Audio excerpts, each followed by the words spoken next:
Welcome back after the break. Now moving on, Saina Nehwal along with the duo of Rupesh Kumar and Sanev Thomas were the only Indians left in the Swiss Open Badminton Championships. Rupesh and Sanev will now face 5th seed pair of Alvin Julianto Chandra and Hendra Aprida Gunawan of Indonesia in the next round, while Saina will be locking horns with the Dutch opponent Judith Mulenjeks. Yesterday, Shoji Sato and Shizuka Matsuo upset the 8th seed Indian duo of V. Dijavu V and Jwala Gutta in straight sets 21-13, 21-15, while in the singles, Jay Yao got the better of PV Sindhu 21-18, 18-21 and 21-19. The other Indians who faced defeat yesterday were Ajay Jayaram, Saurabh Verma and doubles pair of Jwala Gutta and Ashwini Punappa. Well, so this is rather surprising and also come as a major setback because it's only Saina Nehwal along with Rupesh Kumar and Sanev Thomas, the three lonesome Indians making it to across now, and all the other Indians have quite surprisingly just vanished away from the front now. Yeah, that is happening. You see, unfortunately, most of the Indians, they are all in the top 50 also, men. Say Ajay Jayaram is 25, you know, Saurabh Verma is 44, you know, and Jwala Gutta, Ashwini Punappa, yes. They are all good.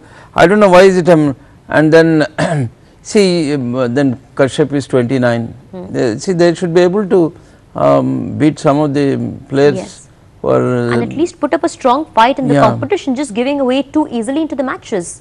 That's the biggest problem. In fact, every tournament it is happening. After the second round, we don't seem to have, and they're not that they're playing badly, they're fighting hard and they're trying to do well, but it's they're unable to move any further than second round or so. So unless they get to make at least quarterfinals in the tournament, some of the tournaments, it will be very tough for them to. Yes, but somewhere do you see the fault lies in the kind of techniques we Indians approach or adopt in the game of badminton, because there seems to be basic. I mean, we shouldn't be too harsh on our players, but it happens. See, the best of players are all in Asia. The be it Chinese, Korean, Malaysians, they are all in Asia. See, where do you get to play them? You tell them.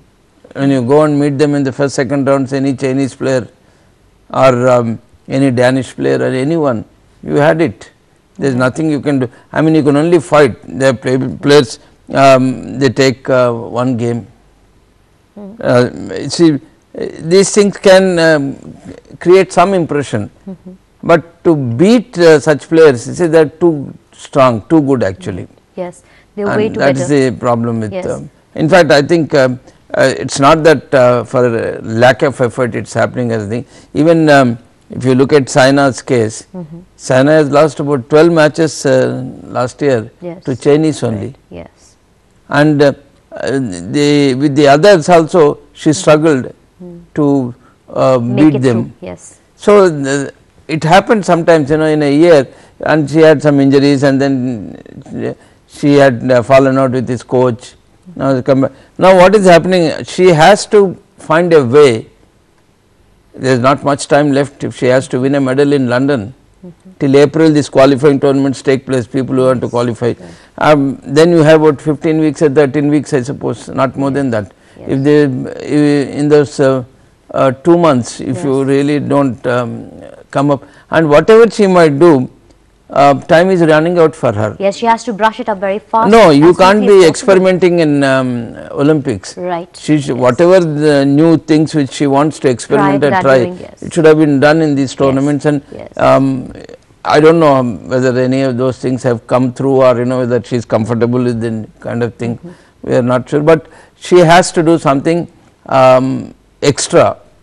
If she, but you know, having said all that, she is still among the top 5, which is remarkable. I mean, it's not easy for one of those players whom will be depending and consistently staying in that. That means she has been able to beat others. She has been getting stonewalled by the Chinese. So she has to find a way to get around them. Yes, definitely. On that note, now moving on, Spanish giants Real Madrid kept their winning streak intact as they advanced to the Champions League quarterfinals with a 4-1 victory over CSKA Moscow. Cristiano Ronaldo scored twice in a 5-2 aggregate victory for 9-time champion Madrid, taking his tally to 42 goals this season.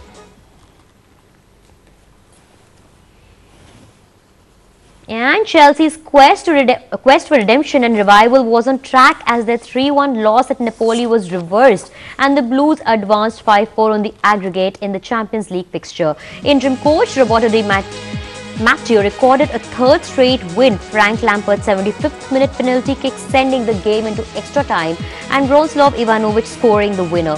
In what has been a dismal season for the Premier League side, the goal helped ensure an English club feature in the quarterfinals continuously since 1996.